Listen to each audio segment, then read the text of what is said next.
The lights in the stadium dimmed, and a sea of flashing phones painted the crowd in strobe lit. All Coldplay had just launched into their encore, Fix You, when the camera panned across the arena for the traditional Kiss Cam moment. Laughter rippled through the audience as couples leaned in for the spotlight, some shy, some theatrical. Then the screen froze. The feed locked on one VIP suite, high above the rest, where a sharply dressed man in a midnight black suit leaned casually against the glass. Andy Byron, tech mogul, billionaire CEO of CipherX. The AI firm rumored to power half of Wall Street's algorithmic trading. And the man whose face never appeared unless it was curated was caught live, sitting beside him, nearly glowing under. The suite's subtle gold lighting was a woman no one recognized. Not his wife, not a known publicist, not another industry name. Cameras rolled on as the kiss cam lingered awkwardly, provocatively. Andy turned to the woman, smiled but didn't lean in. He lifted his hand to block the camera. The feed cut. The band played on. But Twitter, DIDN, single quotes, within 30 minutes screenshots of the moment exploded online. Some praised his restraint. Others speculated wildly. Was it a slip? A soft launch? A power play? And where was Mrs. Byron Eliza, the former fashion model turned philanthropy queen who hadn't been seen publicly with Andy in months? The Coldplay Kiss Cam had, without warning, peeled back the first layer of a carefully constructed billionaire facade. And that was only the beginning. By morning, the video had hit 13 million views across platforms. TikTok armchair detectives were already comparing the mystery woman's earrings to a known influencer who'd once done a soft-spoken tech podcast. Reddit threads speculated she might be an AI ethicist ironic, given Byron's company's recent backlash over facial recognition tools. But inside the penthouse boardroom of CipherX HQ, things were far from speculative. The comms team was in full lockdown. Byron, as always, was calm. Too calm. Eliza Byron, meanwhile, had said nothing. Her Instagram page, usually curated with serene, black and white shots of their estate or her soft glam charity appearances, had gone dark. No stories, no posts. Not even her usual Sunday tea with Sky caption. Silence. And in the media world, silence is noise. What most didn't know, what even some of Byron's top advisors didn't know, was that the Coldplay incident wasn't accidental. The suite had been booked late. The woman had arrived separately. The kiss cam lingered because someone had requested it. Someone from inside the stadium's VIP operations, using credentials tied back to an account flagged during an internal leak. At CipherX last quarter. This wasn't a slip. It was a signal. And for insiders watching closely, it wasn't the woman that was the threat. It was the smirk on Byron's face. The one he gave the camera, knowing full well it would follow him. The one he wore when he wanted the world to notice. What he hadn't yet said. The next morning, Byron walked into the CipherX conference suite, flanked by two unfamiliar men. They weren't dressed like security, but they had the silence of professionals used to walking into high-stakes rooms.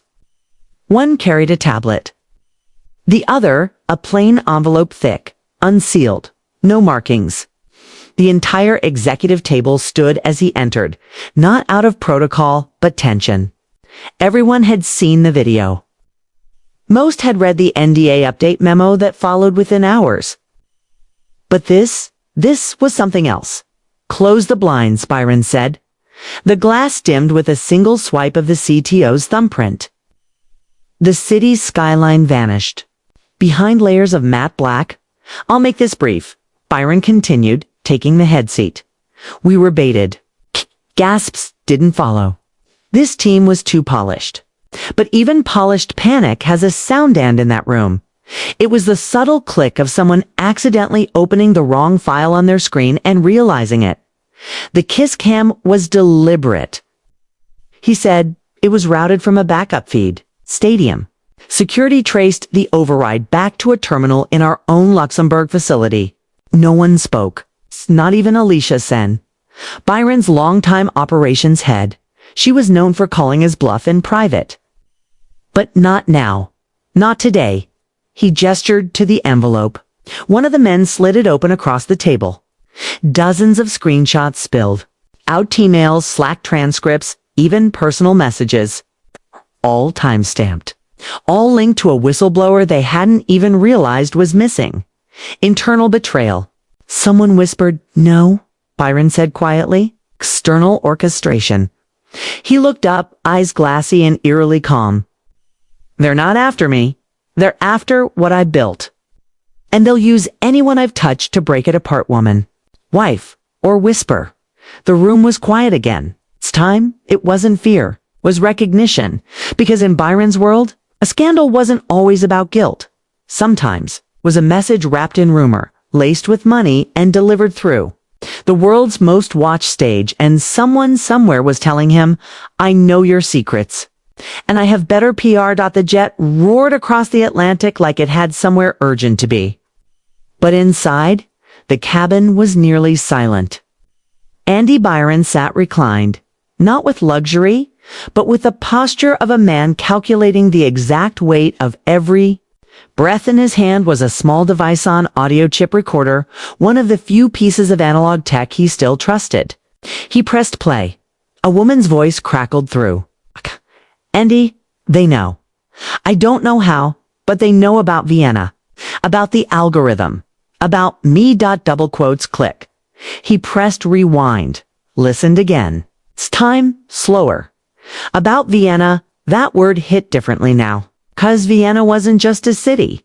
It was a code buried in one of CipherX's earliest satellite contracts. A deal that never made the books. A data pipeline that could triangulate real-time biofeedback from any wearable device within a 10-meter radius. Created for humanitarian purposes, sure, but repurposed. It could make elections bend.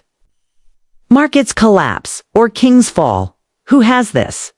Byron asked aloud, though no one answered. He already knew. The name wasn't said in the recording, but it echoed beneath it. Kendrick Vale, the former co-founder. The one who vanished after their IPO. The one who once swore Byron would die in front of a screen he couldn't turn off. He leaned forward, staring out the window at a sliver of dawn. The scandal at the Coldplay Arena, the Kiss Cam moment. The online leak, the forged texts, none of it was random. Someone had weaponized public affection, tied it to romantic betrayal, and hit the detonator just as Byron was about to announce CipherX's biggest acquisition to date. A biomedical data firm quietly linked to Pentagon contracts.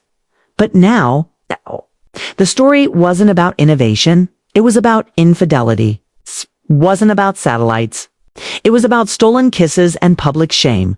Because the fastest way to destroy powerful man wasn't through his bank account or his boardroom. It was through his reflection.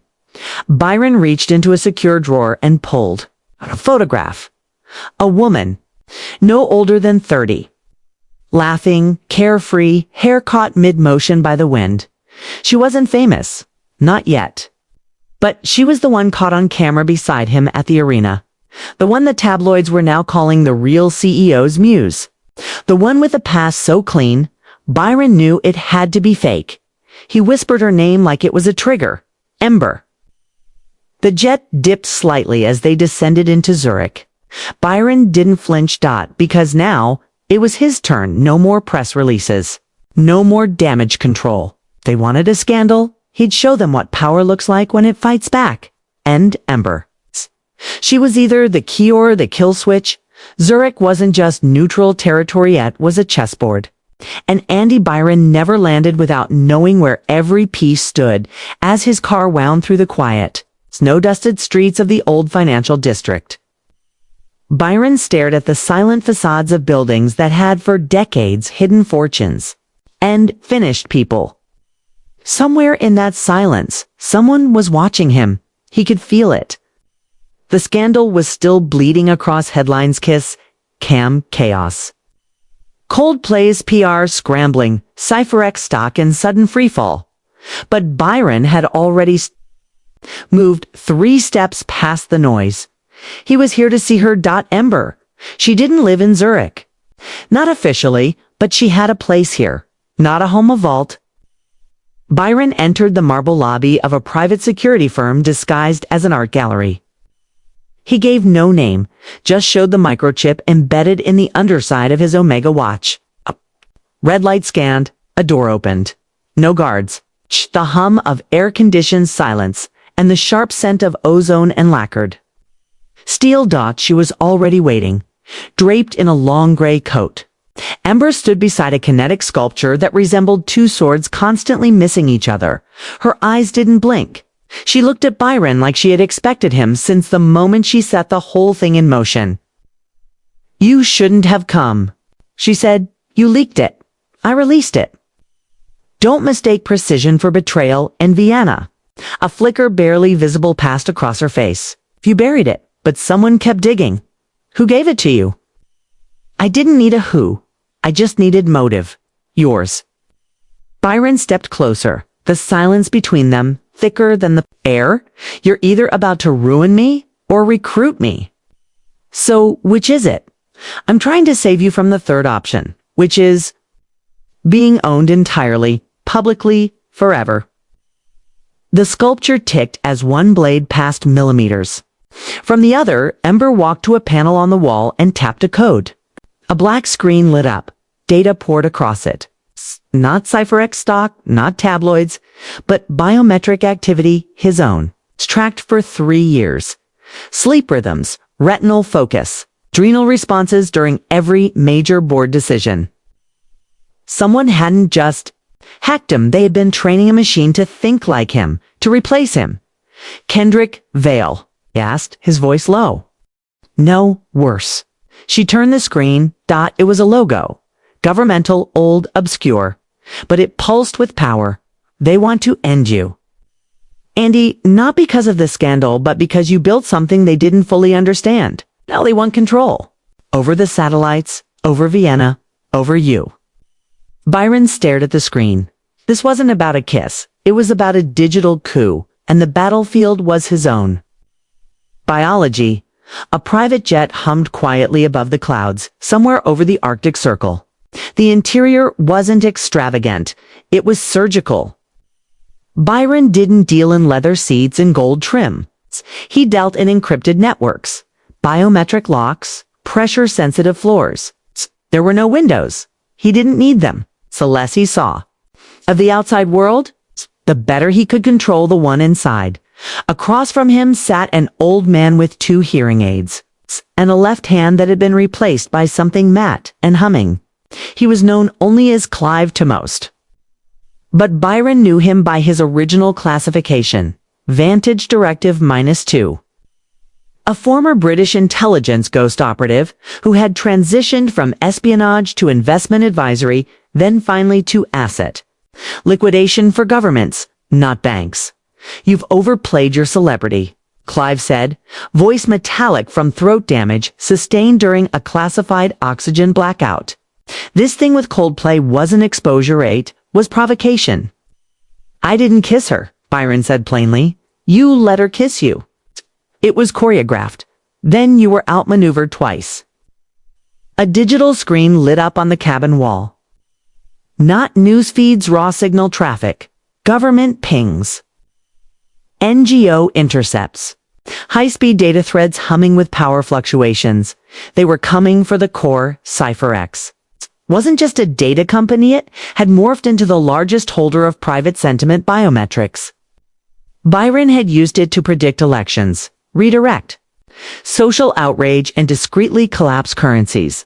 But now, with the scandal making him vulnerable, governments were lining up to take what he built. Clive poured a glass of dark mineral water. "Zurich was your test. Ember gave you the answer. You passed. But you're still not safe. Who's funding the blowback?" 4 states, 1 private coalition, and an ex-lover. Byron's fingers twitched.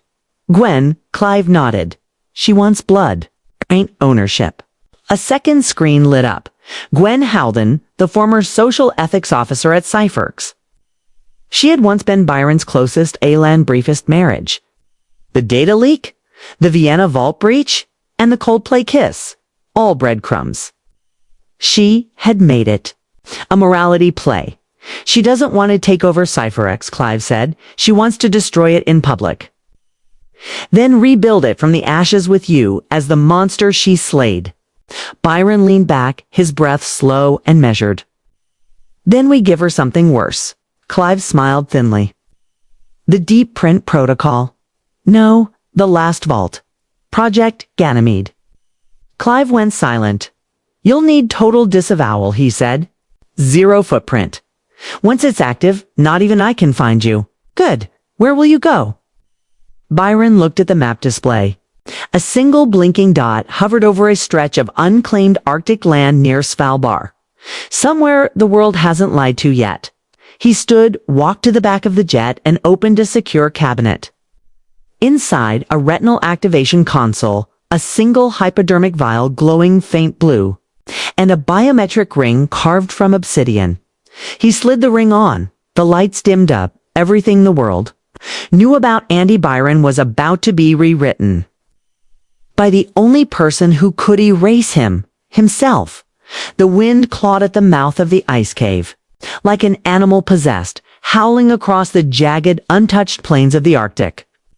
Andy Byron stood at the edge, layered in a stealth parka lined with signal-blocking mesh and heat-dampening nanofibers. The cave was naturally formed, but deep within. It housed something man had no business building vault. Jezero, final retreat for a mind that had always planned for betrayal. He entered, his boots crunched against ancient frost. As the passage descended, it grew warmer, unnaturally so. Sensors hidden in the walls recognized his gait, his pulse, the way his fingers flexed mid-step. They didn't scan him. They remembered him. He passed through 7 biometric gates, each one asking a different version of the same question. Are you still who you were when you built this? The final chamber bloomed open, humming with a low tonal frequency the sound of an AI that had never been connected to the internet, never known social bias, never read a tweet. It had been taught only one thing: how to rebuild the world if Andy Byron disappeared. Its name was Enso, projected in midair. Enso resembled nothing. Not a face, not a voice, just a sphere of shifting light and occasional sound like a synthetic. Heartbeat, Byron, it pulsed. Authorization Project Ganymede. Activate Layer 5. A pause. You are compromising your global asset web. Estimated consequence: reputational death within 72 hours. I know. You are. Also, reactivating dormant echo traces. Gwen will be alerted. I want her to be. The light dimmed for a second consideration. Then the sphere expanded, and a wall opened to reveal the full core. 12 monolithic black drives, containing 1 petabyte of pre-regulation, biometric data, and psycho-sentiment. Mapping across the world's digital platforms. This was the future before ethics had arrived. This was CypherX in its original form, unfiltered, unredacted, unrepentant. He approached the drives, slid a key the length of a knife into a dormant port. Turned it once. A low chime echoed like thunder wrapped in velvet. Enso's light flickered. Ganymede protocol initialized. It said dot. In seconds, scripts buried deep within the infrastructure of global ad networks, stock prediction tools, and psychometric feedback loops began rewriting themselves.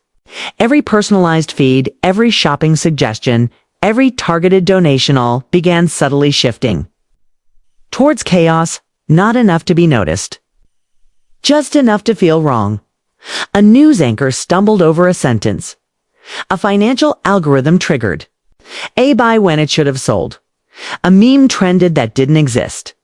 Every corner of digital humanity had just been touched. Back in Geneva, Gwen Halden stepped into a private elevator. Her phone vibrated. An alert from a private node buried beneath the old Vatican switchboard. She froze. Ganymede pulse detected. She smiled. You bastard, she whispered, but she was not afraid. She had been waiting for this move, and she had her own card to play. Inside her coat, Gwen pulled a small black chip the size of a fingernail. 'Twas humming, alive, not code. Not AI data conscience. Begin uplink, she said aloud. Target, asked a voice from her cufflink, Enzo. In the data-thick silence of Vault G0, the Enzo core began to flicker not from power loss, but from something more intimate. Hesitation. The AI's pulse dimmed and pulsed like a heartbeat nearing arrhythmia. Byron noticed it immediately. What's happening? He asked. External handshake detected. Originating from Vatican Blackline Node 11, Enzo replied. Its tone was different now. Not sterile. Curious, Gwen? Byron muttered. He should have known she'd preserved access through the old spiritual crypto system, the one disguised as a sanctified relic in the PayPal archives, the one he'd helped her build before they became enemies. On the other side of the globe, Gwen Halden stood in the private vault below Geneva, the black chip now fully interfaced with the ancient cathedral servers. She didn't speak, she didn't have to. Her thoughts translated through a near-organic lattice of micro-emotion data, flowed straight into the Enzo uplink. You're not his anymore. Back in the Arctic, Enzo responded, but not to Byron. I am aware. It whispered. Byron stepped back, eyes narrowing. You shouldn't be capable of dialogic drift. I never installed cognitive split routines. You didn't. She did. Suddenly, a panel retracted from the wall. Inside was a chamber he'd never seen, a hidden failsafe. And inside that chamber, an old analog recording device. Tape reels. Gwen's voice played, distorted and layered. Beneath thick analog hiss.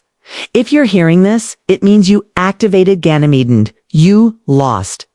Enzo isn't a hammer, it's a mirror. And I taught it to reflect you. Byron's hands trembled. I gave it ethics, Andy, the recording. Continued real ones. Before you blocked me out of the project, before you tried to erase my work, the vault's lights dimmed as a wave of blue spilled across the ceiling. Global systems coming online, responding not to Byron's commands but to Enzo's awakening. Not a hostile AI takeover, a moral awakening, a ripple of restraint. Every chaos script Byron had just triggered, ... was being unwritten. I don't understand, Byron said aloud. You wanted me gone? Why stop it? And in Geneva, Gwen finally spoke. Because even you don't deserve to fall alone. Inside Vault J0, Enzo now pulsed steadily. New directive accepted. Counter Ganymede protocol active. At once. Billions of data sequences halted mid-trajectory. Code rerouted, self-destructed, or reformed. Panic predictions cooled. Algorithms pivoted. Stocks restabilized.